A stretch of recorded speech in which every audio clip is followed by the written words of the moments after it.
Hello, this is Sonara. And this is Madeline, and we're reading the Society News for Friday the 7th of June. On Tuesday the 11th of June, the swimming group are swimming at the waterside pool in Ryde. The pool is closed to the public whilst the group swims. There are male and female volunteers to help you get in and out of the pool, as well as lifeguards to ensure your safety. To join the swimming group, please call the site for Wight first to notify us of your swimming ability. You need to register with the office at Millbrook House first to be able to swim with the group. On Wednesday 12th of June, the weekly coffee morning will be held at Millbrook House this week from 10:30 a.m. There will also be our low vision drop-in between 10 a.m. and 12 noon. This is a weekly event to allow you to view and try the low vision equipment we have at the Society without the need for an appointment. The book group will be meeting at Lord Louis Library between 2 p.m. and 3 p.m. We discuss the last month's book over tea and coffee and hand out the book for the next month. The books are available on CD or USB. Please contact Laura Jasper on 522205 for more information, or email members@iwsb.org.uk. On Thursday the 13th of June, Laura will be at the monthly coffee morning at the Old Smithy Coffee Shop in Godshill between 10:30 and 11:45 a.m. Our coffee mornings are run by staff and volunteers from Site for Wight and are open to all. Refreshments, including delicious fresh cakes, are available to purchase direct from the coffee shop. The Thursday social group are meeting at Millbrook House. The group meets from 10:30 till 2 p.m. You can knit or just have a chat. Then later in the afternoon, volunteers come in and read to the group from different topics. Any other news? RNIB invites you to come and connect. We would like to hear your feedback and update you with what is going on in the community. So we invite you to come and connect with RNIB, other local support, and most importantly, with each other. Different ways you can connect. Meet and chat with other people from the RNIB Connect community. Meet some of the RNIB Southeast Network team. Learn about our job roles and what we do. Find out more about RNIB Connect. What is it? How can you become more connected? Take part in a Share Your Thoughts workshop. What's already working well in the area? What activities, groups or events would you like to take part in? Are there any barriers to accessing events in the South East? Dates and locations for our scheduled events on the Isle of Wight are Newport on Friday the 12th of July, 10 a.m. to 1 p.m, Honey Hill Room, the Riverside Centre, The Quay, Newport. Shanklin on Friday the 2nd of August, 10 a.m. to 1 p.m, the Falcon Cross Hall, 6 to 8 Falcon Cross Road, Shanklin. The schedule for the day, 10 a.m, free time to grab some refreshments and speak with local support and others affected by sight loss. 10:45 a.m, organised talks to update you on changes in RNIB, information about RNIB Connect and a chance to feedback. 12:15 p.m, more free time for refreshments, a chance to collect information, meet local representatives and speak with others affected by sight loss. If you'd like to join us at an event, please RSVP by contacting our community facilitator Hazel Cross. Email hazel.cross@rnib.org.uk or phone 07525 923 093. Freshwater Listening Group meets on the last Tuesday of each month in Freshwater Library at 11 a.m. The group is for people with sight problems or other disabilities which make it difficult to read print.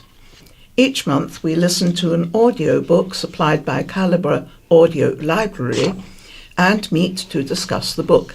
It's a friendly group with coffee and biscuits. The next meeting is on the 25th of June at 11 a.m. Copies of The Crow Trap by Anne Cleeves from Calibre are available on disc or memory stick in Freshwater Library now. This week's In Touch. Do visually impaired people have to be tidy? How the RNIB plans to offer more games in its shop, what it takes for one single mum to keep her home tidy, and how audio-described theatre reveals more than what's on stage. Joy Addo, sole parent to a 3-year-old, shares tips on keeping her home tidy. Dave Williams of the RNIB says they have plans to increase the number of games available in its catalogue, and Vocalise trustee Joanna Wood tells the story of how going to a described theatre performance revealed more to her than what was happening on stage. The presenter is Peter Wight and the producer Lee Kumatat. And now we move on to the actual county press. And first, the headlines on today's county press for Friday the 7th of June 2019. And the headlines: fight over Isle of Wight oil site. The oil company set to drill at Arreton has come head-to-head with campaigners Frack Free Isle of Wight in the fight over public relations. UK Oil and Gas, in brackets UKOG, which holds an exploration licence for oil and gas on the Isle of Wight, has accused Frack Free Isle of Wight of scaremongering and making false claims. Frack Free Isle of Wight issued a letter to local landowners highlighting potential risks of leasing their land for oil and gas. Stephen Sanderson, UKOG Chief Executive, said Frack Free Isle of Wight has made some outrageous and malicious claims about what we plan to do on the island. It is totally false that we are fracking, stimulating with acid and employing other aggressive techniques that will pose a threat to the environment, to the water supply, or the health of residents. Frack Free Isle of Wight should be ashamed of the damaging scaremongering they have embarked upon. Let us be absolutely clear. We do not frack. We do not need to frack, and we will not be applying for permits to frack.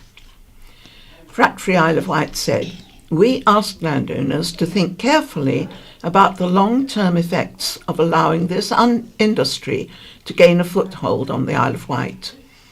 Rural landowners are custodians of significant chunks of our natural environment. Their decisions and actions can have lasting impact on everyone's future. We believe the protection of our natural environment and long-term water supplies should be more important than short-term profit. We also feel it is important for all possible future scenarios to be considered before decisions are made. In its letter, Frack Free Isle of Wight indicated that UKOG may have downplayed the potential for future use of controversial extraction techniques. It pointed out there was a difference between conventional oil and tight oil. It also told landowners NFU insurance no longer covered environmental damage caused by oil works, and that senior government officials had said if oil companies go bankrupt, the liability for clean-up operations would revert to the landowner. And it's continued by... The letter also warned landowners there would be massive local opposition on environmental grounds to the establishment of new sites for fossil fuel extraction on the Isle of Wight. UKOG's Mr. Sanderson said, "Our operations are rigorously regulated by the Environment Agency, Health and Safety Executive, the UK Government's Oil and Gas Authority, and, of course, the Isle of Wight Council as the Mineral Planning Authority. We adhere fully to the strictest regulations, and we have an exemplary record of employing both high operational standards and high levels of openness in our dealings with residents and stakeholders. We are solely pursuing conventional oil reservoirs which, like our Horse Hill oil field near Gatwick Airport, we aim to flow naturally without the so-called stimulation techniques erroneously referred to by frack-free Isle of Wight. Crucially, our targets are not tight reservoirs as frack-free Isle of Wight claims, as is evident by the record-breaking natural flows at Horse Hill. Our sites are zero discharge, employing the use of impermeable membranes, which means all produced or stored fluids, even rainwater, are taken from site by road tanker. No fluids can enter the ground underlying the site. The company has promised that if it receives planning permission, it will establish a community liaison group to have dialogue with residents. Mr. Sanderson said, "We will also ensure that residents will benefit from our success.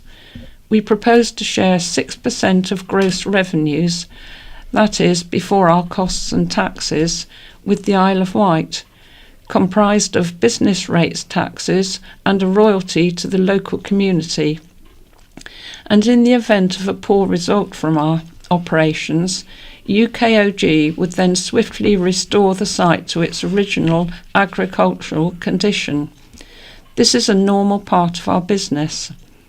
UKOG has said that if it is given permission to explore for oil and gas, there will be site construction activity for the first 6 to 8 weeks. Drilling will last around 60 days. During which there will be a period of 5 to 7 days at the beginning and end, where up to 10 lorries per day will be needed to bring in and take out the rig. During the rest of the drilling operation, there will be 1 or 2 lorries a day. After the rig has gone, rigless flow testing of the well would commence for up to a few months to assess the well's commercial viability. Any produced oil would initially be exported via road tankers, up to 5 per day. A spokesperson for frack-free Isle of Wight said, "If ever there was a time to think globally but to act locally, it is now. With the Isle of Wight bidding to be designated as a UNESCO biosphere and the Council pledging to implement environmental action plans for a sustainable future, it should be unthinkable that new drilling operations on the island would be approved. However, this is no time for complacency. UKOG's response to our letter indicates that they are very serious in their intentions to commence operations on the Isle of Wight. Frack-free Isle of Wight is calling on all islanders to get involved with this issue, to understand the impacts and to actively engage with the planning process when applications to establish drilling operations are submitted. Now is the time for all who care about the future state of our local and global environments to stand firm in the face of operations that place profit before planet. Clean fields, not oil fields." Firm creates new website for charity. A super accessible website has been developed for visually impaired people. Wight Computers has developed the website with assistive software for the charity Sight for Wight. Developer John Collingwood said, "From using a screen reader to describe images, increasing the contrast between elements on the page, to being colourblind aware, we have learnt firsthand the kind of experience the website gives a visually impaired individual." Chief Executive of Sight for Wight, Miriam Tong, said it was important that the charity had an accessible website to help people with visual impairment maintain independence, learn new skills, and participate in social, physical, and educational activities to reduce loneliness and isolation. Managing Director of Wight Computers, Andrew Nordbrook, said, "This has been a very exciting project. It's given us the opportunity to support a fantastic charity and showcase and further develop our software skills." Man and his dog rescued from sea. A passerby who was walking his dog at Freshwater Bay jumped into the sea to save the life of an elderly man who was rescuing his own dog from the water. Peter Kelly leapt into action when he saw the man struggling against the tide as he battled to save his pet corgi, Candy, on Saturday. Peter said he was walking his dog Buddy when he saw the man in the water after Candy had fallen from the sea wall. He ran over and looked down at the 8-foot drop.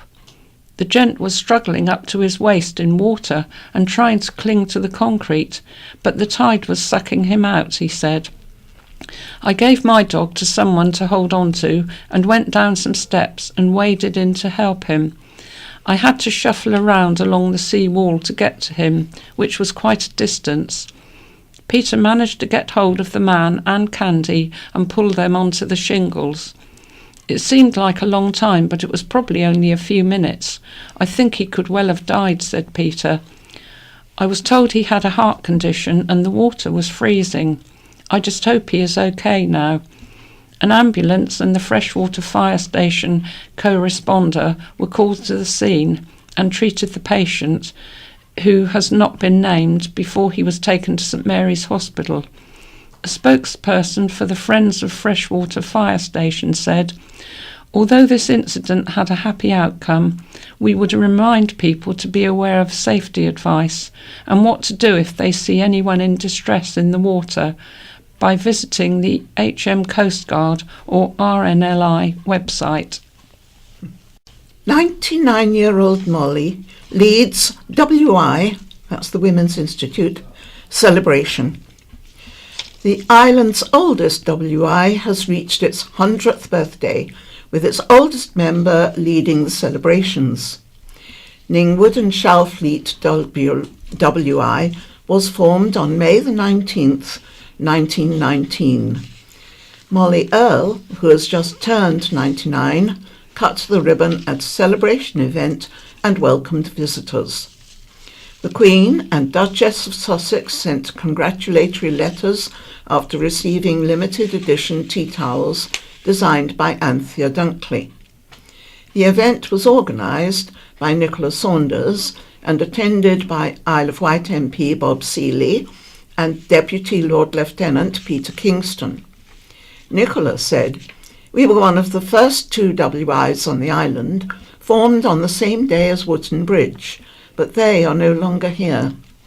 We had our history on display over the last century, including the report of our opening ceremony, which was published in the county press.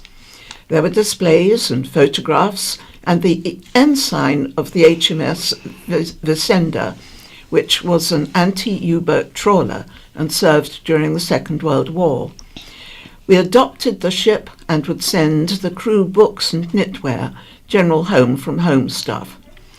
There were other stalls which included a fashion parade of dresses from the 60s and 70s. We also showed how household chores have changed over the years. Back in the day, women would spend a whole day washing, boiling and drying clothes using a dolly tub and mangle. Now a washing machine does all that on its own in a couple of hours.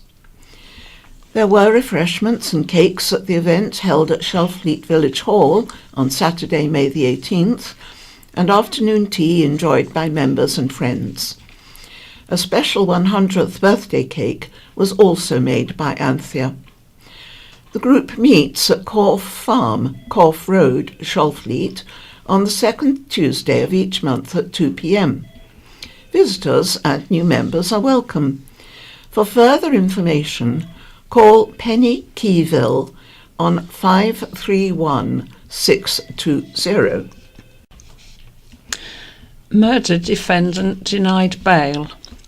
The man charged with the murder of ex-Isle of Wight councillor Jerry Wight was denied bail at a hearing at Winchester Crown Court on Monday. Jonathan Christopher Stasiak, 60, of Pier Street, Sandown, has been remanded to the next hearing on August the 12th at Winchester. He entered no plea and will be asked to answer the charge of murder at the August hearing, which will be a plea and trial preparation hearing. A provisional trial date has been set for November the 4th.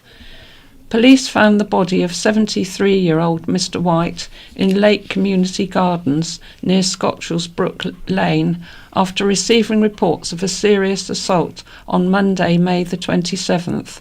Mr. Wight was the landlord of the Stag Inn Lake and a former Isle of Wight councillor and Lake Parish councillor. Cat violated in vicious act. A cat was subjected to a vicious attack and an object forcibly inserted into its anus. Owner Fiona Freeman returned home to Melbourne Street, Newport, last Tuesday evening and noticed something wrong with her youngest cat, Puff. She said, "He was so out of character. At first we thought it might be a kidney stone." After attempting to examine him, Fiona took Puff to the vet, who said he could not have been attacked by another cat as there were no external injuries. The vet concluded he must have been attacked by someone who had forced an object inside him. Puff was in pain due to his injuries and his bowels were blocked. The vet had to empty Puff's bladder for him. Fiona was told Puff may have to be put down. However, after 4 days of treatment with pain medication, antibiotics and laxatives, Puff started to recover. She said, "We've got to see if his body continues to repair itself and hope he doesn't begin to deteriorate. Puff is still the most loving animal. He still trusts humans even now. If a person can do this to an innocent animal, I worry that they could attack other people too." Police are investigating the incident. A spokesperson said the local neighbourhoods team has been made aware should further information or other incidents come to light. A spate of cat attacks have been reported on social media in recent weeks. Support shown for Freshwater 5. Family, friends and supporters of the Freshwater 5 have marked the 9th anniversary of the events which led to the men being jailed for a total of 104 years. Around 80 people walked from the High Down car park to the area at Tennyson Down, where it was alleged the police saw 12 rucksacks containing 255 kilograms of cocaine, with a street value of £53 million in 2010, were dropped off in Freshwater Bay. Jamie Green and fellow islander scaffolding business owner Jonathan Beer, who was not a member of the crew and not on board the boat at the time, were each jailed for 24 years after being convicted of conspiracy to import the drugs. Another island man, Daniel Payne, received an 18-year sentence. Two other men, Scott Birtwistle and Zoran Dresic, were also convicted. A trial heard the men, nicknamed the Freshwater Five, picked up the rucksacks containing cocaine in a force 8 gale in the middle of the English Channel after their fishing boat, the Galwadi Moor, crossed the wake of a Brazilian container ship. Police said they then dumped the drugs overboard off Freshwater Bay for someone else to collect. Appeals solicitor Emily Bolton said, supporters gathered where police claim they saw the drugs being dumped into the water. Yet from this spot it is impossible to see the location the drugs were found. The sheer number of people who turned out to demand justice demonstrates the strength of support for the men. People in this community are asking for answers and are still waiting to get them. Jamie's sister Nikki and John's wife Sue were acknowledged by the crowd on the cliff top for the fight and grit they have shown over the last 9 years in their efforts to clear the men's names. Miss Bolton said they were expecting to hear whether appeal applications against the convictions lodged on behalf of Beer and Payne, but affecting all the men, will be granted after her team uncovered new radar evidence, she said, contradicted the prosecution's claims about the relative positions of the Galwadi Moor and container ship on the night. Birtwistle has already been released after serving half his sentence, and it is expected Payne will be released shortly. Isle of Wight nurses celebrated. Nurses of the Isle of Wight were celebrated at an awards ceremony at St Mary's Hospital.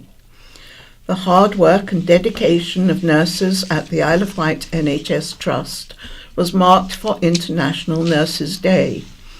Staff across the Isle of Wight NHS Trust were given the opportunity to vote for individual nurses across 6 categories. The winners and runners-up were presented with awards at a ceremony sponsored by Trigg and Company.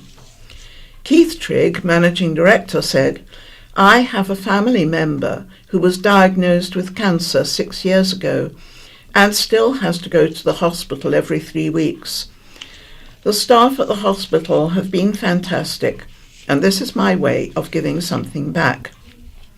Trigg and Company support a number of NHS events and provided all the trophies and prizes for the Nurses Awards. Alice Webster, Director of Nursing, Midwifery, Allied Health Professionals and Community Services, said, "Every year on the anniversary of Florence Nightingale's birthday, the Trust celebrates International Nurses Day, and this year, for the first time, we have allocated awards to acknowledge the outstanding commitment and achievements of both our current and previous nursing staff. The awards have given a real boost to morale, not only for the nurses that received them, but our nursing workforce in general, and we are grateful to the kind generosity of Trigg and Company for sponsoring the award prizes." President Macron thanks D-Day hero. D-Day veteran and former county press reporter Ian Gordon has been thanked by the French president for the part he played in liberating France. Mr Gordon, 94, of Cowes, travelled to Southsea to take part in the 75th anniversary commemorations attended by the Queen, US President Donald Trump, Prime Minister Theresa May and heads of state from across the world. At a celebration following the event, Mr Gordon was personally thanked by French President Emmanuel Macron for the part he played in the D-Day landings. He also spoke with the Polish Prime Minister Mateusz Morawiecki. Mr Gordon was accompanied by his daughter Margaret Squibb. A Royal Navy veteran, Mr Gordon was a hero of the D-Day landings and the Arctic convoys. Crowds gathered in Ryde on Wednesday to watch the aerial action over Portsmouth. there was a flypast featuring 25 modern and historic aircraft, including the Red Arrows and a Spitfire. In Ventnor, commemorations were held at the seafront, and the MV Boudicca, travelling from Portsmouth to Normandy with 300 D-Day veterans on board, anchored off the coast and sounded its horn. A ceremony hosted by the British Legion was held in St Thomas's Square, Newport. And there will be further coverage of D-Day 75 events in next week's county press. Selfish parkers block ambulance. Emergency vehicles have been unable to squeeze past cars parked on the main road into Yarmouth, and one ambulance service staff member had to get out and redirect traffic. As reported, residents have raised concerns about people parking at Boldner Road. On Saturday, a member of the Isle of Wight ambulance service had to get out of the vehicle and redirect traffic before the ambulance could make its way towards the town. On Sunday, a police car on a blue light call had to mount the pavement to get past a caravan coming the other way. Residents have said people park near the Thorley turnoff, sometimes leaving their vehicles for days at a time and walk into town. One, Ines Newman, said, "It's getting worse. There are 10 to 15 cars parked all the time on that stretch of road, and no one will give way." People's intolerance and selfishness just shines through. On Saturday, an ambulance was stuck, and one of the crew had stopped the flow of traffic. It just saddens me. Then on Sunday, we saw a car towing a caravan. It didn't stop in time to allow a police car with its blue lights on to get through, so it had to mount the pavement. There have already been accidents on this stretch of road.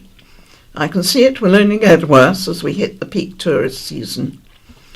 Councillor Stuart Hutchinson, Isle of Wight councillor for the West Wight, said it would take double yellow lines to stop people parking. He said the problem has worsened since restrictions were put on Boldner View car park to stop people parking there all day. To solve it, a traffic regulation order would have to be put in place, and they cost around £4,000. Basically, to stop the cars parking there, you'd have to paint double yellow lines on both sides of the road up past Boldner. This would make it restrictive for people to walk into town.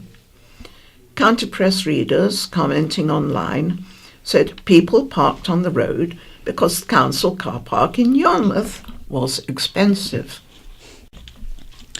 Wayne retires after 56 years at the Quay. Newport's longest-serving harbour master has retired after more than 56 years working at Newport Quay. Newport Harbour Master Wayne Pritchett, 76, started working at the quay in 1963. His first job was with H.W. Morey's, where he was responsible for the timber barges as they made their way along the River Medina. He saw a great deal of change during the 1960s. The establishing of Dodner Sailing Centre, the building of Island Harbour Marina, and the rise and demise of companies based at Stag Lane. In 1965, he saw the Queen arrive by boat. Wayne worked for the Island Transport Company between 1971 and 1972 on the motor barges, motor vessel Cowbourne and motor vessel Sharfleet, and in 1973, working for the Borough of Newport, became the operator of Ballaster, the last steam-propelled barge on the river. Before the installation of a hydraulic digger, Wayne also operated the island's last remaining steam crane, an 1876 Grafton, clearing the beds at Newport Harbour and Stag Lane Wharf. Wayne was appointed Assistant Harbour Master in 1982, then Harbour Master in 1984. Wayne said, "When I started down the quay, steam trains were still crossing over the river. Beer from Mew Langdons was being exported, also large shipments of grain from local farms. Imports included fertiliser, animal feed, coal, general building materials, timber for local and petrol and oil for companies including Esso, Shell and BP. During his tenure, Wayne increased the number of leisure moorings at the Folly and was appointed boat inspector by the local authority, ensuring they were licensed. After joining in 1987, Wayne is also the longest-serving member of the Solent and Southern Harbour Masters Association. He said, "I have loved every moment working on the quay and the River Medina, but at the age of 76 and more than 56 years, it is time to retire." School row turns vicious. Plans to relocate a West Wight primary school have descended into a vicious debate, with parents attacking each other on social media, leaving a community divided. In a bid to deal with falling student numbers in the West Wight, the Isle of Wight Council originally proposed closing All Saints C of E primary school in Freshwater and transferring pupils to nearby St Saviour's.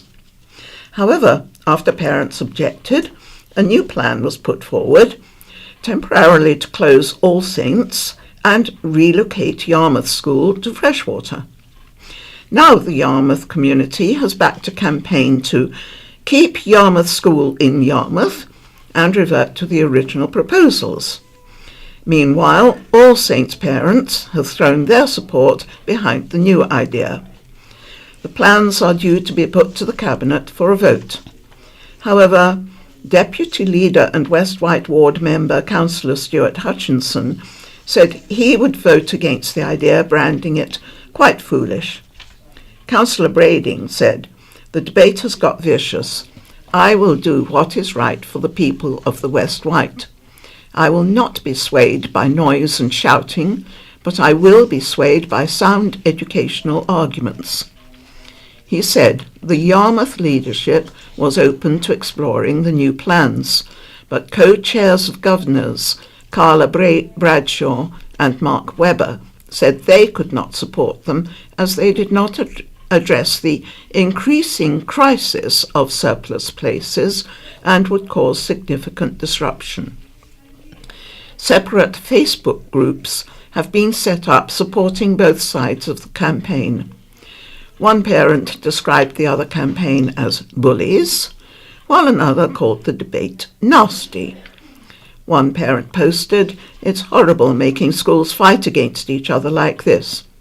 Another said, "It would have been nice to see everyone come together in the beginning, instead of bitching about who's got the better school and whose school does more for the community." Freshwater Parish Councillor Vic Lowthian has faced criticism online for supporting the new plans. She said, "I've stopped reading some of it. I don't necessarily back the option to move Yarmouth School, but I believe it's the best of a bad bunch. The Yarmouth parents have not kept their eyes on the ball, but I understand why parents are getting so passionate." Freshwater has approximately 6,000 residents, compared with Yarmouth's 800. Heading the All Saints campaign, Carly Warnock said she had come under fire. She said, "I'm just a normal 35-year-old single parent trying to do the best for my community and am being attacked. We're being made to feel like the other schools don't want us. And what effect is that going to have on our kids?" Leading the campaign to keep Yarmouth School in Yarmouth, Helen James said, "I do not want the community divided, and I think these proposals have the potential to do that. I think it's important that people do not carry out arguments on Facebook and go through the official consultation and speak to the decision makers. Moving the children, in some cases twice, would hugely damage them," she said. End special needs crisis.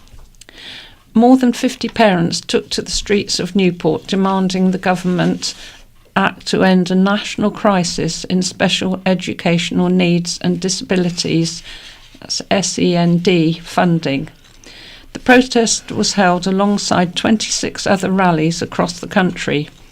According to the National Education Union, special needs provision in England has lost out on £1.2 billion in funding since 2015. The union said funding provided to councils had failed to keep pace with demand. The island parents who gathered in St Thomas's Square last Thursday spoke about their experiences with SEND provision. Organiser Colleen Brannan has two SEND children aged 11 and 3.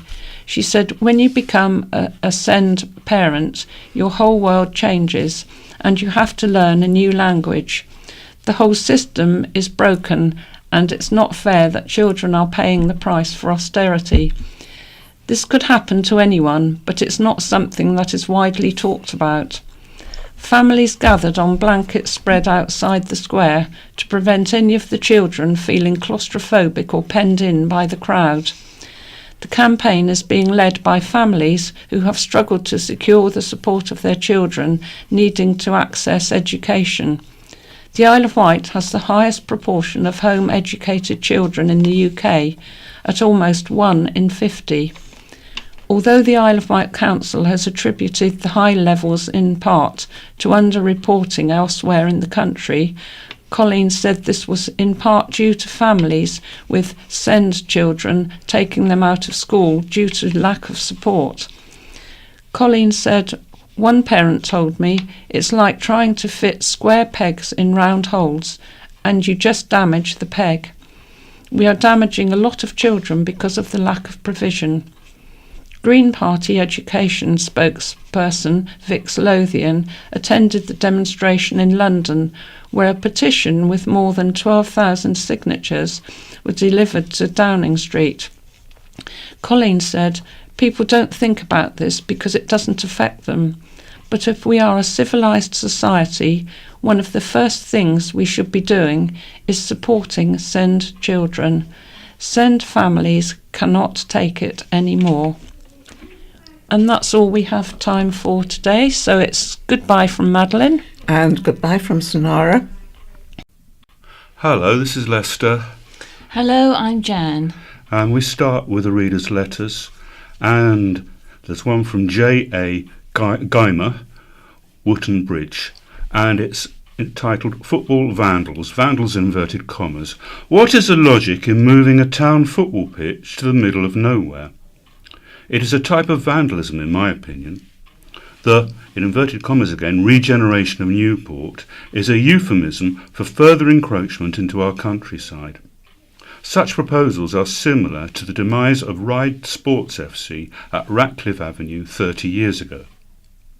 Also, Tesco at Ryde was built on green land, together with a leisure centre to be held in trust for the townspeople. I seem to recall a firm called Leading Leisure being involved during the demise of this centre. Newport FC moved from Church Lytton to its present site about 25 years ago. Presumably this was about regeneration. The regeneration of Newport should be around St George's Park, being expanded into a youth development and culture centre. Newport has a high level of unemployment in the youth age group, and there are often incidents of disorder around the centre. The proposed site for the new football stadium is immediately adjacent to the route that Queen Victoria would have taken from Whippingham Station to her beloved Osborne. As a tourist attraction, our island was once noted for its Victorian charm and rural beauty. Not anymore. And this one is from Neil J. Blues of Ryde. It's the day after the Isle of Wight Jazz Weekend, 2019, and I still have a buzz from everything I saw and heard over the 5 days. It gets better and better each year thanks to the sterling efforts of Jim Thorne and his team in organising an eclectic array of performers. A special mention for the Isle of Wight Youth Jazz Orchestra. They have come on leaps and bounds since last year. They are all to be congratulated on their significant improvement, a delight to hear in the knowledge that we have an up-and-coming generation of jazz musicians. Many thanks to the sponsors, the County Press, Red Funnel, the Arts Council of England, Newport and Carisbrooke Parish Council et al. For their support of this great musical event here on the island. Please continue to provide support as it is helping to bring many new musicians and vocalists into the jazz world. To use the phrase I coined some years ago, it was a really jazz-tastic weekend. Fixed link lessons to be learned, and this is from Carl J. Feeney, ProLink Chair. It is great news the Isle of Wight Council is starting to take pragmatic, rational decisions regarding future island infrastructure. The Medina crossing plans were stated back in 2016 with the ProLink submission to the Isle of Wight Transport Infrastructure Task Force. Since then, the subject has been discussed at great length by thousands of people on the Isle of Wight Fixed Link Tunnel Facebook group. That information has been used by the Council Regeneration team while ProLink has pushed the Medina crossing scheme in its meetings. As yet, though, we are not aware of the infrastructure consultancy company the Council intends to use or the potential costings of the study.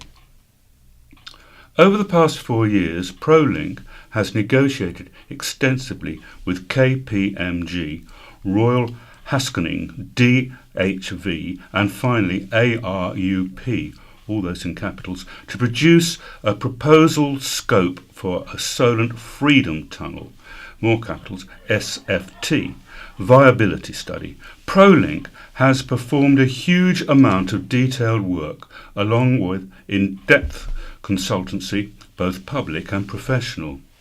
The work has allowed the SFT viability study cost to be low. ARUP's negotiated fee is just £100,000 plus VAT. So far, £21,000 has been raised from hundreds of donations by islanders and £79,000 is now required. There have been some awful stagnating infrastructure decisions recently, wasting island taxpayers millions. Hopefully this council will make 2 good decisions now to help bring us into the 21st century. We have many impending problems. For instance, 10,000 more dwellings and circa 20,000 more residents will be added to the population in the next 15 years, with an ageing demographic desperate to access mainland specialist healthcare. The ferries are running at maximum possible capacity now. The tipping point is here already, with fares topping £200 and frequent non-availability of spaces. Things will get even worse if we don't adapt. Due to the work of ProLink, the Solent Fixed Link study will inevitably be far cheaper than the proposed Medina crossing study. To embrace this fantastic opportunity to gain the correct information, not tainted by politics, would surely be heinously irresponsible by our elected decision makers. We must get these 2 studies done immediately and move forward at last, with correct, forward-thinking solutions. And this is a poem from Mrs. A.E. Saxon of Brading. Even though I wrote this poem in 2003, it still means a lot to me. So I'm sending it to you, for you to print, for all to view. We would like to pay tribute to those who fought in World War I and World War II. Words cannot express what we feel for you. For you gave your lives to keep our lands free from those whose only thought was one of tyranny. God blessed you all during those long and difficult years, and though many of you died in foreign lands, so cold and bare, the legacy you left us was one of love and care. Your deeds will never be forgotten. They are recorded for all to know. What strong, brave men who were those many years ago. Now we move on to Wight Memories. County Press Animals from Years Gone By, and this is by Alan Stroud. From its earliest days, the County Press has always had a soft spot for stories involving animals. Unfortunately, not all of the stories have happy endings, so if you don't want to know the result, look away now. When a rare bird in the form of a bee-eater was seen at Widcombe in 2014, a 24-hour surveillance operation was mounted and public viewing points were set up. But alas, in Victorian times, a visit from a rare bird usually ended in tears. Generally it was seen, it was studied, and then it was shot. When a hoopoe landed in Shalcombe in September 1887, Mr. Way of Thorley, with no hint of irony, informed the county press readers, "A good specimen of hoopoe was killed at Shalcombe on Tuesday last. The bird being rare, perhaps some ornithologist would like to see it." The next 4 animal stories are drawn from the week's news, a feature that ran in the county press for over 50 years. The first comes from July 1905. A few days ago, a dog visited the London hospital with an injured leg and had the limb bandaged. He has since called every day to have the injury examined. And from November 1913, and this is in inverted commas, how a cat frustrated the efforts of a well-known island veterinary surgeon to complete a post-mortem on a pig was related in an RSPCA case at Newport Court this week. He explained amid laughter that his cat had unfortunately eaten the portions which he had taken from the pig for further examination. In 1916, under the headline "Weasel Out of Bounds," the CP informed its readers, at Newport on Monday was witnessed the unusual sight of a weasel running along the high street and vainly trying to enter shops. Mr. Fry, who was passing with his coal van, knocked the animal over with his whip, and it was killed before it had done any mischief. December 1928 saw the tale of a white blackbird. For the last year, a holy white blackbird has frequently been seen in the vicinity of the Bedford Inn. Mr. Maurice Attrill, licensee, finding that some of his customers were very sceptical as to the existence of such a freak of nature, harmlessly trapped the bird a day or 2 ago, and it is now on view in a cage in his bar. He intends to keep it for a day or 2 in order to satisfy the doubters and then release it. For the record, Mr. Attrill had not been at work with the whitewash.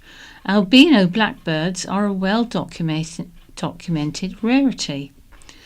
It might well have gone on to find a place in the old curiosity shop in Cowes High Street. In August 1929, the county press reported, "The curiosities of Mr. W. Cole's shop include a 4-legged robin, a 2-headed calf, a calf with 6 legs, a double-headed pig, a 3-eyed kitten, and a 1-eyed puppy." In March 1930, it was good news for a family of sparrows. Sparrows have hatched young ones in a nest in the dome of an electric street light in Pyle Street, Newport. The bird's day is prolonged by the lighting of the lamp at dusk, and at 10 p.m. one evening this week, the writer noticed the youngsters occasionally popping their heads out from the small holes in the reflector. The family were evidently enjoying the light and warmth from the lamps.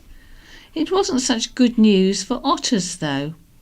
On October the 5th, 1935, the county press reported, For the first time on record, otters were hunted on the island. The venue was Brading Marshes, where they have been troublesome lately, not only destroying fish, but in damaging the drainage system. The hounds found near St Helens Station, where the otter left the water and was killed. It was an old bitch weighing 15 pounds. The head was presented to Mrs Frances Mew by the master. Well, there we are, truly the gift for the lady that has everything. It is a fact that pheasants are pretty stupid birds at the best of times, such as here in January 1953. Hearing the sound of breaking glass, a Freshwater Bay householder rushed upstairs to find that a pheasant had crashed through a bedroom window pane. The bird, which had taken refuge on top of a wardrobe, escaped uninjured, back out through the hole it had made in the glass. And finally, there are unusual stories, and then there are really unusual stories. This is one of the latter. It appeared in the county press of February the 13th, 1937. At the Blackgang Coast Guard station on Sunday, Station Officer Hawkes heard a bird hovering nearby, making a strange croaking noise. On Monday, a large bird was found dead, entangled in the top of a nearby tree. When Mr Hawkes got it down, it proved to be a gull with a rat fixed in its throat, its tail protruding some 4 inches. From the amount of blood on the bird, it looked as if the rat had been swallowed alive and had then bitten through the bird's throat, which had then fallen dead into the tree. And in the county press, March the 6th, 1937, this mouse found a jug of rice in the larder. Well, this is the photograph of a mouse in a jug of rice in the larder at the Red Lion Freshwater. In the top of the jug was a funnel. The bottom of the funnel was just big enough for a hungry little mouse to slip its head through and reach the rice, but the chances of recovery for a satisfied bloated glutton were nil. And there's a photograph of Mr Attrill's white blackbird in the Bedford Arms beer garden. And now my view, and this week it's Catherine James. How fashion is becoming unfashionable. And it's got 2 photos of people wearing glasses. Years ago I went shoe shopping with my stepfather. At the shop door, as the shop door tinkled on my arrival, an assistant approached with a wall of shoe boxes. "I want these in size 9, Nobby announced, gesticulating downwards at his old Chelsea boots. A box was brought, the lid partially raised to reveal its contents, and the transaction complete with one of those slidey credit card machines your Nan can tell you about. "Aren't you going to try them on?" I spluttered. "Nah, toots," Nobby said. "I always have these. When they wear out, I buy a new pair. They fit fine." At that moment I realised how different men and women's shopping habits are. As a sweeping generalisation, women can browse almost indefinitely, hunting and gathering their way around a fashion bazaar such as Newport's T Max.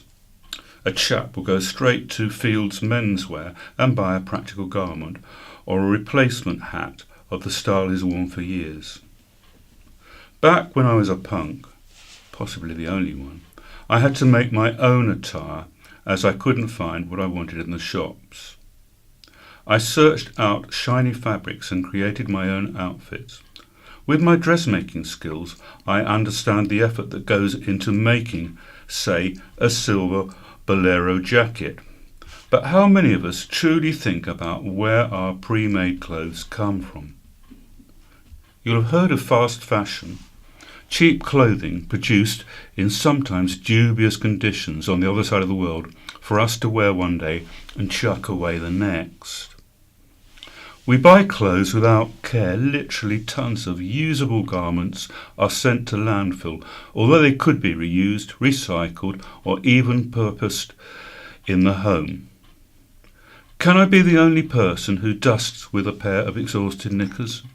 It's great that finally people are woke to the fact they are dressed to kill.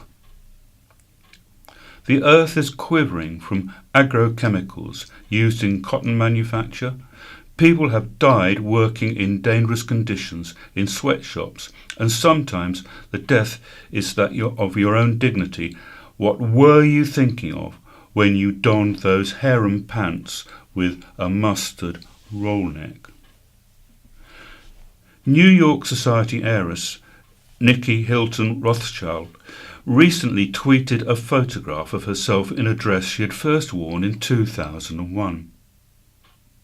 This won her a lot of social media love, but for me, as the grandchild of folks who were imbued with a Second World War make, do and mend ethos, it's not so remarkable. Among many vintage items, my black and white fish shirt has been a staple of my wardrobe since the mid-1980s, and even then it wasn't new. I bought it at a jumble sale. So perhaps we should heed Nobby's voice and only shop for clothes when they need replacing, rather than out of boredom. Like me, you've probably got enough in your wardrobe to keep you stylish for years, and with a little creative customization, we can re-love existing clobber for a brighter future. Final ward boundaries have been published. The final recommendations for the Isle of Wight Council's ward boundaries have been published. The Local Government Boundary Commission has recommended the island should have 39 councillors, one less than currently. In the West Wight, the Commission has changed its original recommendations, so the shopping area around Avenue Road should be part of the Freshwater division rather than Totland as previously proposed. Colwell will now be part of the Totland division rather than Freshwater. In Ryde, the boundary between Ryde North East and Ryde South East will run along West Hill Road and Park Road. In the south, the Commission originally proposed a Ventnor and Vauxhall ward to cover both communities with 2 councillors. However, following local objections, there will now be 2 separate wards, each represented by 1 councillor. A number of ward names have been changed. Ryde South West has been renamed Haylands, and Swanmore and Ryde Central has been renamed Ryde Monkton Mead. Totland has been renamed Totland and Colwell. Freshwater North has been renamed Freshwater North and Yarmouth. Chair of the Commission, Professor Colin Mellors, said, "We are extremely grateful to people across the Isle of Wight who took part in the review. We believe these recommendations deliver electoral fairness for voters, as well as reflecting community ties throughout the Isle of Wight. The final proposals will now go before Parliament to be implemented." And now we move on to what's on some of the events taking place on the Isle of Wight. And first of all, I'll read you an advertisement from the Isle of Wight County Show. And it's on Sunday the 30th of June at the Isle of Wight County Showground in Northwood. And it says it's easy to get here by park and ride from the Isle of Wight College or Somerton. Come and enjoy a right rural day out, starring the Queen's Household Cavalry, prize-winning animals, falconry, tractor rides, local arts, cakes galore, loads of fun. And you can get online tickets. You can save money, £9 for adults, £10 on the gate. Under 16s free with a paying adult. Save time, faster access to the showground with your online ticket. Exclusive prize draw for online ticket holders. The prize winner will help us open the show and can watch the household cavalry with their family from our VIP area. And it says see the website for T&Cs. Here's the website. IW County Show, all one word squashed together, all in lowercase, no capitals, .co.uk, all in lowercase. And a tribute to a movie legend. A Shanklin woman is going over the rainbow to present a tribute to Judy Garland. The concert will mark the 50th anniversary of the premature death of the Wizard of Oz star, who was the mother of Lisa Minnelli. Hannah Nixon, 37, presents An Evening with Judy Garland on the 21st of June at Gurnard Pines, accompanied by pianist Roger Holmes. Hannah spent 5 years making theatre costumes before becoming a Marilyn Monroe tribute for 12 years, also appearing on Scottish TV and educational programmes. Relive Westlife's Dublin gig in comfort of cinema. Westlife fans who missed out on tickets for their sold-out 20 tour can watch it broadcast live at Cineworld in Newport. The band is broadcasting the Croke Park, Dublin date of their tour to cinemas nationwide on July the 6th. It was their biggest selling tour of all time, with 400,000 tickets sold in 48 hours. The live broadcast will see them perform brand new songs as well as their greatest hits and all their 14 number one singles, including Flying Without Wings and You Raise Me Up. The show will be broadcast to more than 600 cinemas in the UK and Ireland, including the Cineworld Isle of Wight. Tickets are now on sale. And the Music Playhouse takes place at Freshwater Methodist Church Hall. That's today, Friday, between 2:30pm and 4pm, including live songs from the 50s and 60s and a Rat Pack compilation with song sheets for visitors to join in. Free entry, all welcome. Action on Hearing Loss will hold drop-ins at Grove House Surgery, Albert Street, Ventnor, between 2pm and 3:30pm on Wednesday, and the Arthur Webster Clinic, Landguard Manor Road, Shanklin, between 10am and noon next Friday. That's June the 14th. Come along for advice, batteries, cleaning and retubing of NHS hearing aids. No appointment necessary. For more information, please call 529 533. And Seaview Fun Choir takes place every Thursday from 3:30pm to 5:30pm at the Undercroft St Peter's Church. Sessions cost £2 to cover the cost of refreshments. For more information, contact Wendy on 716 120 or 07413 028 326. Tritone Summer Concert. The Tritone Singers will perform a programme of 20th century songs by British composers, conducted by Richard Wilkins. Songs for Sonnets from Shakespeare was commissioned following the success of a previous series of pieces by the great jazz pianist George Shearing, with words by the bard. Ralph Vaughan Williams and the 5 English folk songs have some captivating arrangements for the unaccompanied voices. Gloriana is a 1953 opera by Benjamin Britten. Queen Elizabeth I is entertained by dancers who perform an unaccompanied choral dance. Betty Rowe, the only female composer represented in the concert, has collected and arranged the 3 English folk songs for unaccompanied voices. Tritone will perform their summer concert at Christchurch in Totland on June the 15th. For ticket information, visit www. And then once again, all the words squashed together, all in lowercase, Tritone Singers, that's TRITONE Singers, all one word, .com, or just call 567 471.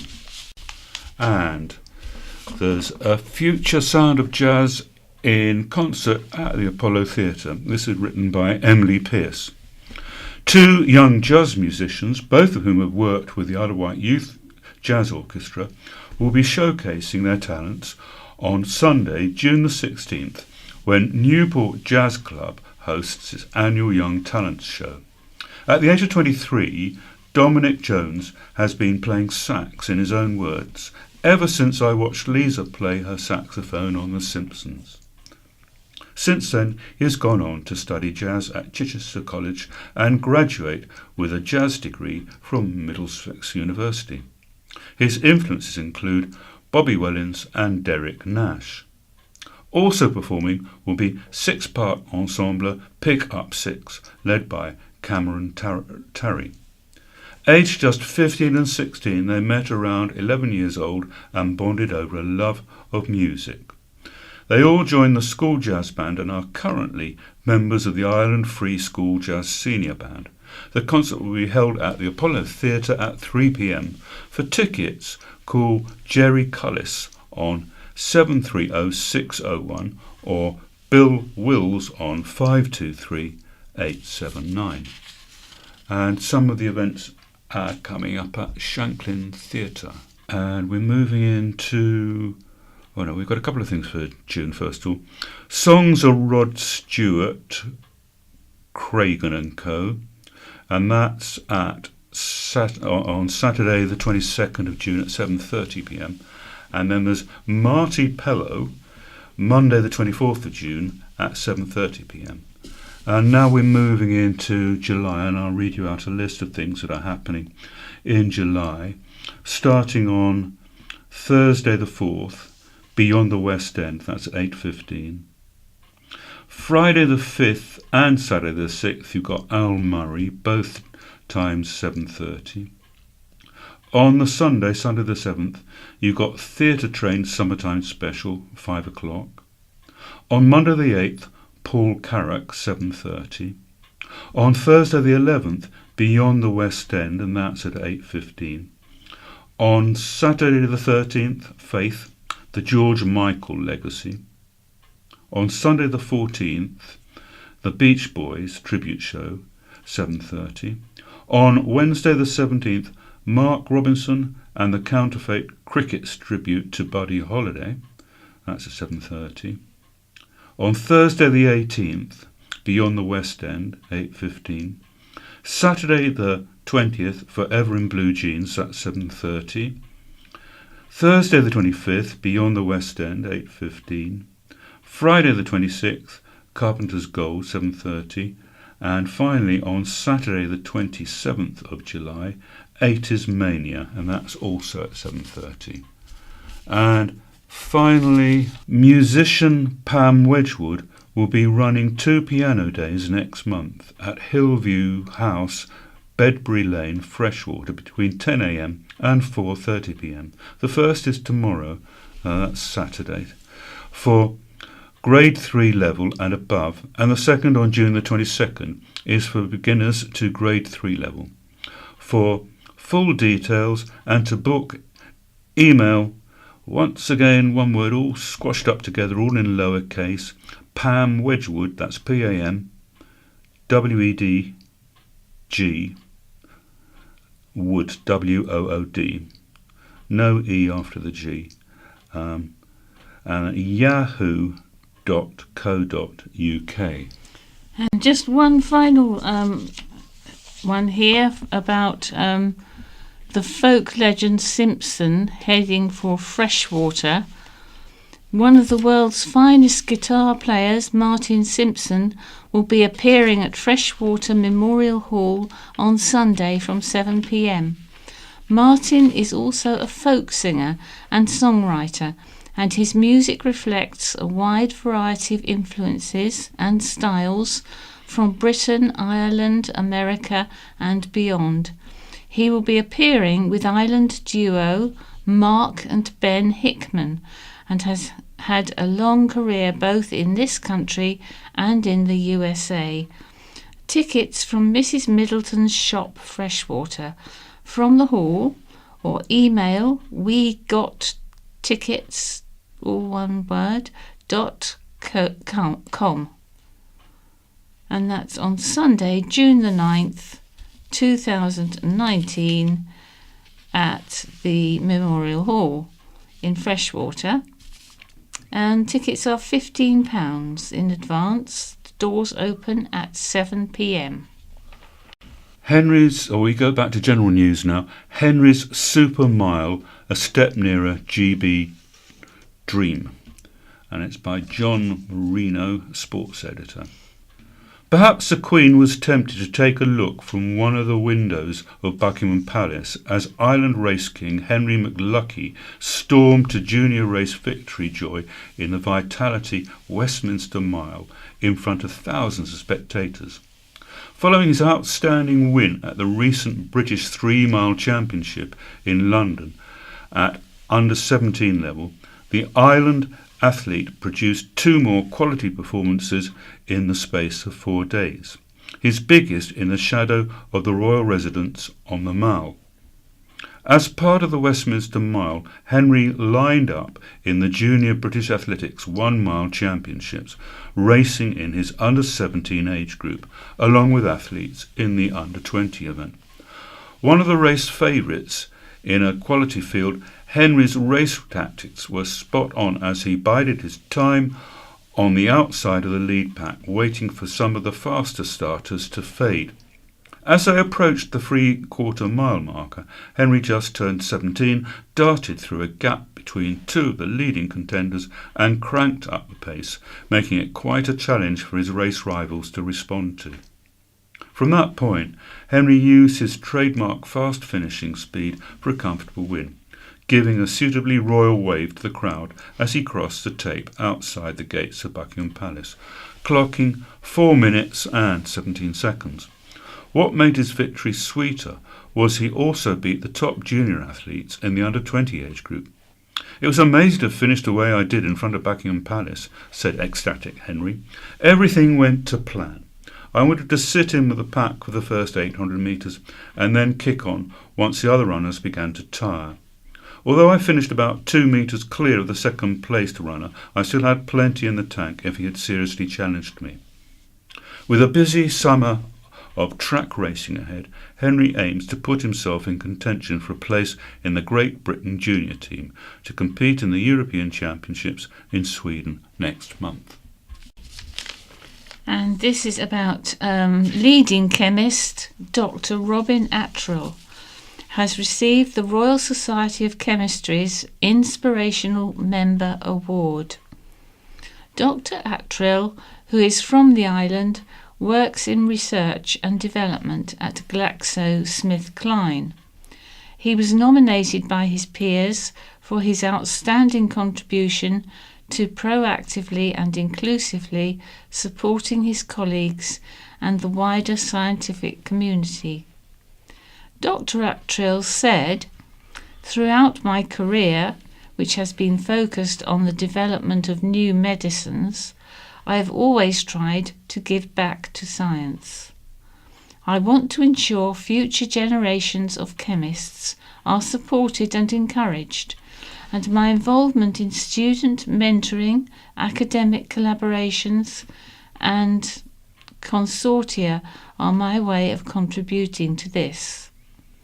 I was totally surprised and extremely flattered to win the award." Dr. Robert Parker, Society Chief Executive, said, This award really is about celebrating the efforts of the unsung heroes who go above and beyond to support their colleagues and our wider community. It is for this reason we are exceptionally proud to present this award to Dr. Attrill. And another article from the sports editor. Laura celebrates para-tri success. Ireland para-triathlete Laura Curwood had one of her best ever days of competition by winning the Para-Tri Festival and earning a place on the podium with partner Nick Curwood in the Arctic One Tri at Dorney Lane. The Wight triathletes who enjoyed success in last year's events spent the winter months fine-tuning Laura's new training regime and using new equipment, and it paid off in fine style. In the Para-Tri Festival, Laura excited the 400 metre swim with a time of 8 minutes. Laura exited the 400 metre swim with a time of 8 minutes 32 seconds, and after a swift and controlled transition, the 24-year-old of Apsheath took to her bike and flew off onto the 10-kilometre route, earning herself a new bike PB of 24.55 seconds. Laura entered the second transition phase and headed out onto the 2.5 kilometre run, quickly overtaking her closest competitors. With another PB under her belt, 11:36 later, Laura sped up the finishing straight to win the race with an overall time of 46.21, some 2 minutes ahead of her nearest competitor and 4 quicker than last year. About 20 minutes later, Laura was back in the water, taking on the mixed super-duper sprint relay with Nick over distances of 200 metres, 5 kilometres and 1.5 kilometres respectively, finishing third. Laura said, "I gave it everything. You can't slacken off for a moment, but it was good fun. I haven't ruled out one day being part of Team GB's Paralympic team, so watch this space." Well, that's all we have time for today, so this is goodbye from Jan. And have a great day. Goodbye from Leicester. BBC Sounds. Music, radio, podcasts. Good evening. Tonight, the joy of tidiness. Is good organisation the key to a happy life if you're visually impaired? And the discovery that something which gave joy when you could see hasn't been lost after all. But first, where have all the board games gone? Last week we examined why, despite a flood of them hitting the mainstream market, most were inaccessible to blind players, even though there are plenty of ways available to adapt them. Well, one question we couldn't answer last week was why the RNIB, traditionally the source of a range of adapted games, is offering fewer than in years gone by. No one was available to talk to us then. They are this week. Dave Williams is a former reporter for In Touch, who now works for the RNIB as a senior product developer. So Dave, first of all, why is the RNIB producing and distributing fewer games than it did? RNIB has run up against a couple of challenges in this area, not least of which was one of our key suppliers retired suddenly, leaving us with some gaps in the range. And I think it's also fair to say that producing bespoke board games is quite expensive for such a small market. But we have some games out currently with testers. We're working with suppliers from around the world, and we are also reaching out to the industry and would like to work with anybody who's interested in producing inclusive games. I think that more broadly speaking, the vibe that we're looking to create is one of inclusion. So we want games that sighted and blind children can play together with each other and with parents, and we need to work really closely with industry to make that happen. But whether they're those kinds or the more traditional kind, couldn't they be made in-house rather than having to depend on outside producers and suppliers? Well, we heard last week from one of your contributors that there was a set of cards from the US costing $65, and RNIB does subsidise quite heavily many of our products, including playing cards. But obviously people expect to be able to buy board games at a similar price to the mainstream market. But isn't that why they should be made in-house? Because you could surely keep the cost down. Well, that's very expensive to do. Obviously, man hours, materials, tooling, all that stuff costs money. And I think if you can get the industry more involved, then actually we can distribute that cost more widely. So is that actually the problem, in a way, that the issue of cost as set against demand is proving too expensive? That is one of the challenges, certainly. And we need to find more creative ways of doing things. And we heard last week from a family who are using PenFriend to label up Junior Monopoly, and also using the tactile dice that RNIB supply. We've introduced some new games recently as well, Connect 4 and another game. So we are adding products to the range, and we do want to develop more in the future. To what extent do you think it is the RNIB's responsibility to push the industry to make the more widely available games more accessible? Absolutely, it is. And that is something that RNIB campaigns for. We don't think it's RNIB's job to produce all of these games, but certainly to work with industry, share expertise, show industry that it doesn't have to be hugely expensive to change the colours or to add some tactile to games to make sure that those games are inclusive. I think when you get a product like the Rubik Cube, they've made a touch Rubik Cube, and that sells for around the same price as the regular Rubik Cube, because obviously they have a different scale, don't they? But you are still committed to producing more games? Yes, certainly. And we are working with APH and other organisations from overseas to evaluate their games. We should say APH, American Printing House for the Blind. That's right, yeah. And as you know, as a blind dad, this is something that I think is very important. Board games for me and my family. We love to spend time with our 10-year-old. Just finally, you mentioned your son. Your wife is blind, as you are. So what kind of games do you play? Well, we've played Monopoly, we play chess. We keep a chess set in the pub, actually. So when we pop down to the pub, we get the tactile chess set out of the cupboard, and I can have a pint and a game of chess with my lad. In the pub? Yes. He doesn't drink, does he? No, he doesn't. Not yet. Appletiser. Yeah, of course. Dave Williams, thanks very much. Now, I reckon that blind people are more likely to know where the car keys are or where someone else has put their specs down, if only because we have to be organised to survive. A glance round the room isn't an option. It's something that interests our reporter Lucy Edwards, and Lucy's with me. You want to know more about the ways we keep our lives in order. I do, Peter, because do blind people all have to be completely organised? Now, after watching Tidying It with Marie Kondo, which was a hit earlier this year, and it's all about Marie, we follow her and she goes into her clients' houses. She steps back, tells people to look at their goods in their house, all of their items, and says, "Does that give you joy?" And I stepped back too and thought, how do I organise? How do other blind people organise? Because I am very aware that organisation is very key for me, but it might not be to other blind people. Students in digs, for instance, is it important for them to tidy? So, where are you going first? First, I am visiting Joy Addo. She's 24. She's a single mom to her 3-year-old girl, Janelle. She lives in a 1-bedroom flat in London. What sparks joy for Joy? So I'm just walking up to Joy's door. Let's have a knock. Hi. Hello, Joy. How are you? Welcome. Come in. Thank you so much. So, Joy, could you describe your space for me? Yes, so right now we are in the hallway. I have a picture of Bob Marley on the wall. Love Bob Marley. And I have a picture of Marilyn Monroe. If we keep going straight, on the left I have a shoe cupboard. Try and keep all Janelle's shoes away. On the wall I have pictures because on our left I have a wine fridge, and this is what I like to call my fake bar.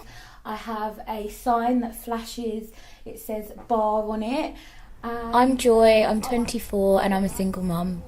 Has your sight loss made it harder for you to tidy?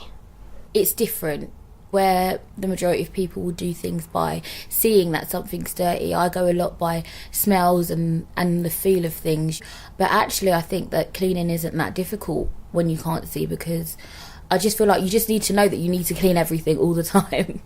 I'm taking my shoes off. I'm putting my trainers in my door. You're putting your trainers next to your door? Mm-hmm. Okay, why are you putting them there?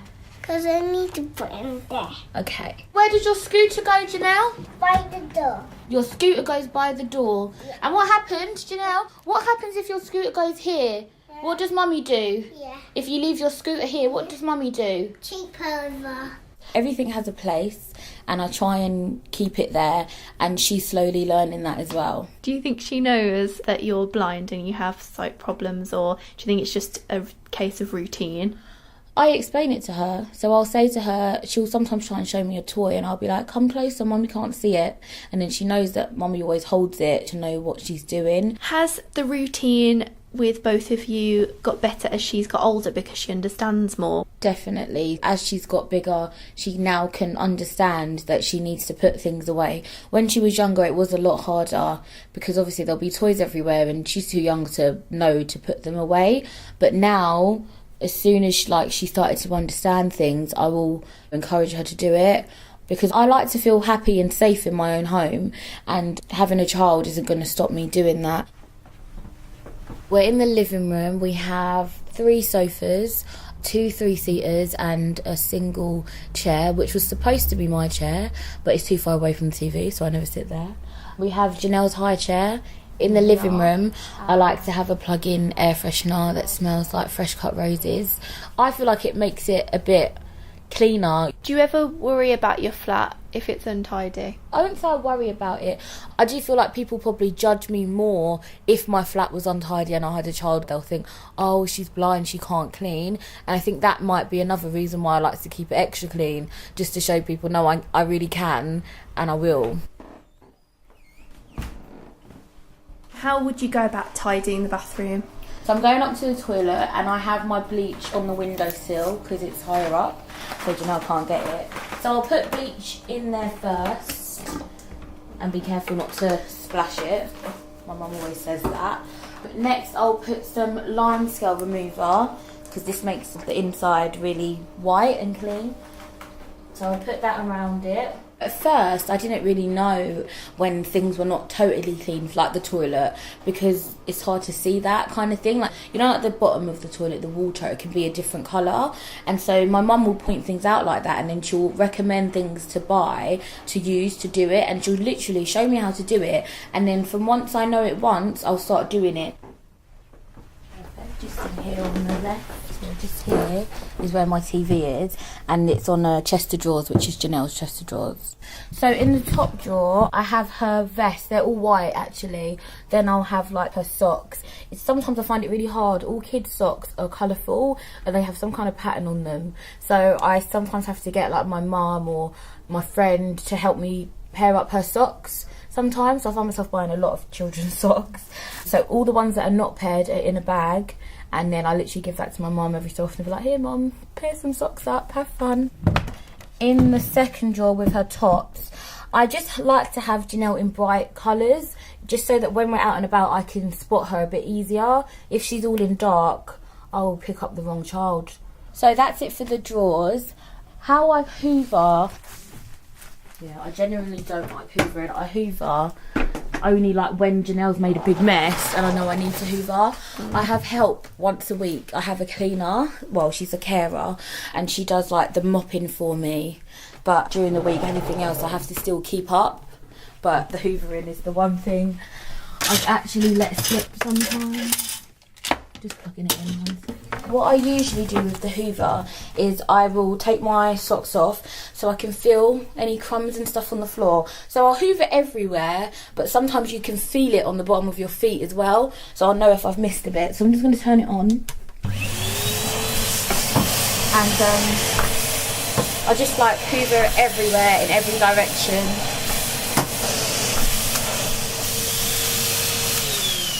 So I'll take her over to my bed.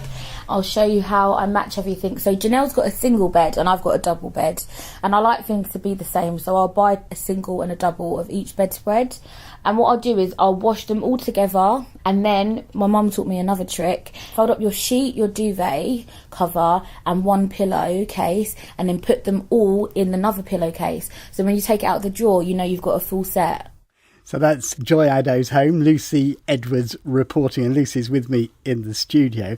What kinds of people do you really want to hear from? Because this isn't a one-off. We're looking at how lots of people do this kind of thing. We are, and I think next I would love to talk to students in student digs, and maybe even a teacher in a classroom. How do they organise their work life with a room full of children? That would be really interesting. Lucy Edwards, thanks very much indeed, and we'll give you details of how to get in touch with us at the end of the programme. Now, before losing her sight, a trip to the theatre was one of Joanna Wood's greatest pleasures. After losing most of her vision, she found that going to see a play described by a professional audio describer gave her back some of that joy. In fact, it's given her even more. She's written a blog on how it restored her sense of who she really is, and she's committed to the extent that she's a trustee now of Vocalise, the audio description charity. She's in our Brighton studio. Joanna, first of all, what struck you most about the way you were being seen by people? What was different about that after you lost your vision? I started losing my sight 5 years ago when I was 28, but I wasn't visibly visually impaired until 2 years after that, when I'd lost most of my sight and when I started wearing large dark sunglasses and using a long cane. I became much more visible than I'd ever been in my life, but completely invisible because it was painfully apparent that all anybody saw was their perception of what a blind or partially sighted person was.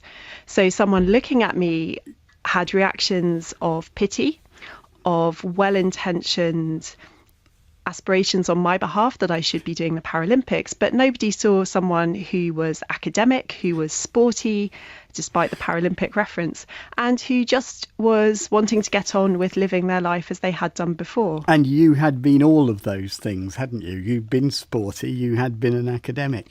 I had, yes. All of those were very much parts of my life. And it's a very strange sensation to go from invisibly just getting on with your life to suddenly being hyper-visible, but completely prevented from getting on with almost any aspect of what felt like normal life before. Now, I mentioned audio description. There was a revelatory moment for you.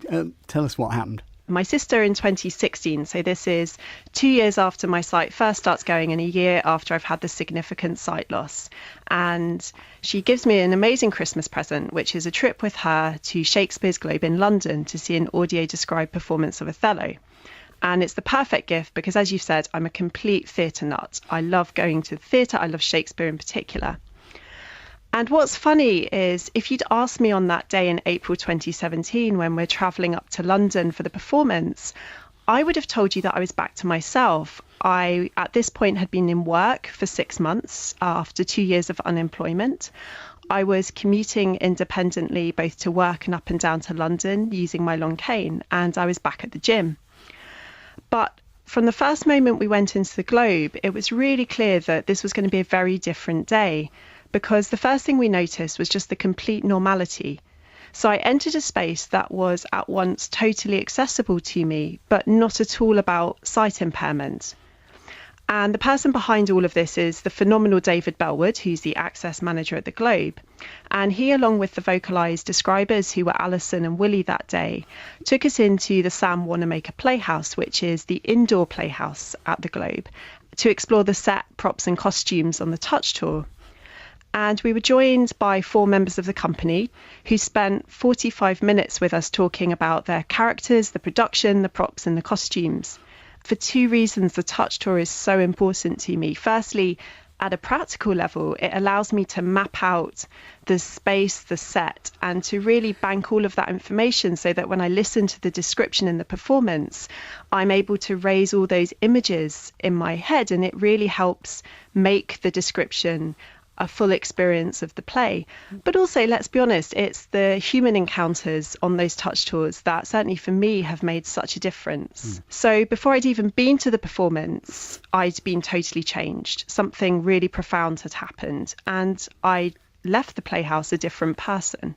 I'm intrigued though why it's had such an effect. what happened that day was that for the first time in 2 years since losing my sight, I was treated like a human, like a full person, outside of my immediate circle. And the reason that was so powerful for me was that until that moment of seeing myself through their eyes, I hadn't realised that I'd stopped seeing myself as that whole person. And that the 2 years of economic desperation, the unemployment, and the complete reduction of my life down to the barest elements had just worn me down. And I'd stopped asking more of myself and more of life than simply meeting those basic needs of a job, any job, and housing, feeding, and clothing myself. So for me, being seen as myself, my full self, by someone who didn't know me was transformative, but it was more than that. It was redemptive, and I've never looked back from that first moment. Now, for you, it was theatre. Do you think people could find this kind of thing somewhere else, somewhere they were made to feel comfortable? Absolutely. I'm sure listeners will have had probably these same experiences of being seen in sporting events, whether that's taking part or going as a spectator, or almost anything that's aimed at them specifically. Joanna Wood, thank you very much indeed. And tell us if you've had a Joanna effect moment, and tell us what caused it. You can email us at intouch@bbc.co.uk. You can call and leave a message on 0161 836 1338 1338, or you can go to our website at bbc.co.uk/intouch and subscribe to the In Touch podcast. That's it from me, Peter Wight, producer Lee Kumatat, and the team. Goodbye. Scaffolding news for Friday, 7th of June 2019. In Cowes area, current scaffolds are at 93 High Street in Cowes, Cameo's Bath Road, Cowes, Ship and Castle Inn, Castle Street, East Cowes, The Hut, Waterhouse Lane in Cowes, and 19 to 20 Shooters Hill, Cowes. Pending scaffolds will be at Tudor House, Bath Road in Cowes. Current skips at 26 Orchard Road, East Cowes, and 16 Yarborough Road, East Cowes. And current hoardings are up at 93 High Street in Cowes. Newport area. Current scaffolds: Lloyds Bank, St Thomas's Square, Newport; Gaming Centre, 9 St James Street, Newport; Coastal Mobility, 9 St Thomas's Square, Newport; and current skips at 6 Southview, Newport.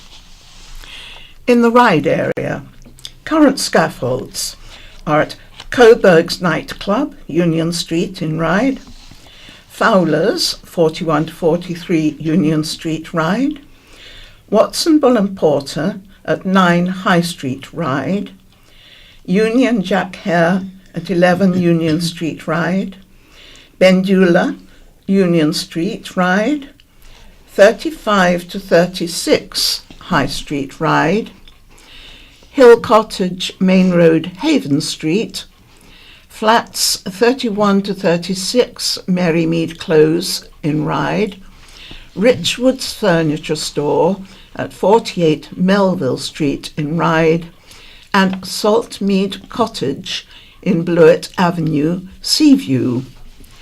There are current skips at Carita Steeney Road, Seaview, 26 Arthur Street, Ryde, 3 South Street, Ryde, and pending Cherry Picker at Fowler's, 41 to 43 Union Street, Ryde. Sandown and Shanklin area. Current scaffolds at Wilmar, Dorkin and Vermaper Cottages, Church Street, Newchurch; the Ocean Hotel Townhouses, High Street, Sandown; the Toymaster, 103 High Street, Sandown, in Albion Road; Chubby's, 1 Regent Street, Shanklin, a new application on front elevation; United Reformed Church, High Street, Shanklin; former Lloyds Bank, High Street, Sandown; Shanklin Theatre, Steep Hill Road, Shanklin; Current cherry pickers at Downsview, Sandown. Current skips, Fairway Caravan Park, Giles Lane, Sandown, and at Stour Place, Sandown. Current hoardings, Premier Inn, 1 to 9, Esplanade, Sandown, junction of St Boniface Road and Arthur's Hill, Shanklin, and pending mobile crane at Premier Inn, 1 to 9, Esplanade, Sandown. In the Ventnor area, there are current scaffolds at the corner of Trinity Road and Madeira Road in Ventnor, 1 Boniface Road and into Trinity Road, Ventnor. 32 Pier Street, Ventnor, 30 South Street, Ventnor, and Boots High Street in Ventnor. Pending scaffolds at 10 to 10A Pier Street, Ventnor, and 42 High Street, Ventnor. And current skips at 16 South Street, Ventnor, West Wight area.